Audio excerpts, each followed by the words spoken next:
खाला के इंतकाल की खबर गली में फैल चुकी थी, मगर बच्चों के बाद अगर किसी पर यह वाकया सबसे गहरा असर डाल रहा था तो वो थे वो लोग जो कल तक खाला को महज एक खामोश बेवा समझते थे। मोहल्ले की बड़ी औरतें एक जगह बैठी बातें कर रही थीं, जिनकी नजरों में कभी शक कभी हिकारत थी। आज उनकी आवाज में कुछ और था, नेदामत। एक औरत आहिस्तगी से बोली, हमने तो कभी पूछा भी नहीं कि वो कहाँ से आती हैं, कहाँ जाती हैं। बस ये समझ लिया कि कोई लावारिस हैं, पुरानी दुनिया की बाकियात। दूसरी ने अफसोस से सर झुकाकर कहा, और हमने हमेशा उस संदूक को शक से देखा, कभी सोचा ही नहीं कि उनके दिल का खजाना हम सबसे ज्यादा कीमती है। एक बुजुर्ग मर्द जो अक्सर खामोश रहते थे आगे बढ़े।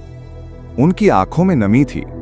उन्होंने खाला के लिए दुआ की और कहा, वो अपने साथ कुछ लेकर नहीं गईं, मगर हमारे दिलों में सब कुछ छोड़ गईं। उसी वक्त एक लड़का दौड़ता हुआ आया और हाँफते हाँफते बोला, खाला के कमरे में कोई भी नहीं है, पर उनके बिस्तर के पास एक लिफाफा रखा था और एक पर्ची जिस पर लिखा था, मेरे जाने के बाद अगर कभी दिलों में सवाल जागे तो मेरा संदूक खोलना। ये सुनते ही सबके दिल कांप उठे। संदूक? वही जो सालों से बंद था, वो जो सिर्फ खाला की बैठक था। गली वाले अब दो हिस्सों में बंट चुके थे। कुछ कहते, नहीं उसे बंद ही रहने दो, ये उनका राज है।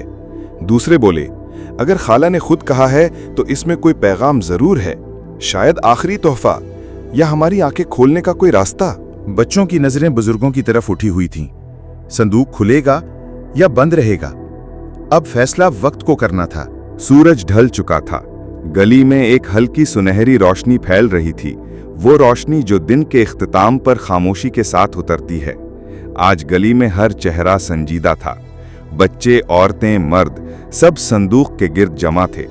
वही संदूक जो बरसों से बंद था, खाला का राज था, उनकी पनाहगाह, उनकी गोद। अब वो लम्हा आ चुका था जब खाला की तहरीर के मुताबिक उसे खोला जाना था। बुजुर्ग ने खाला के हाथ से लिखी हुई पर्ची बुलंद की और सबको सुनाया, मेरे जाने के बाद अगर कभी दिलों में सवाल जागे तो मेरा संदूक खोलना, मगर याद रखना यह खजाना सोना नहीं, रोशनी है। खामोशी गहरी हो गई। फिर एक बुजुर्ग आहिस्ता से आगे बढ़े। उन्होंने कपड़ा हटाया, वही सफेद कपड़ा जिस पर बरसों खाला बैठती थीं। संदूक के किनारे पर हाथ रखा, दिल थाम कर ताला घुमाया, चटाख, संदूक खुल गया। सबकी आंखें एक साथ चौड़ी हो गईं, मगर मंजर वो न था जिसकी तवक्को थी। न सोना, न जेवर, न पुरानी मोहरें या नायाब किताबें। अंदर थे दर्जनों लिफाफे, हाथ से लिखे गए खतूत, पुराने खिलौने, बच्चों के नाम के साथ बने खाके, कुछ तस्वीरें, कुछ पुर्जे, कुछ कपड़ों के टुकड़े, कुछ पुरानी चौक।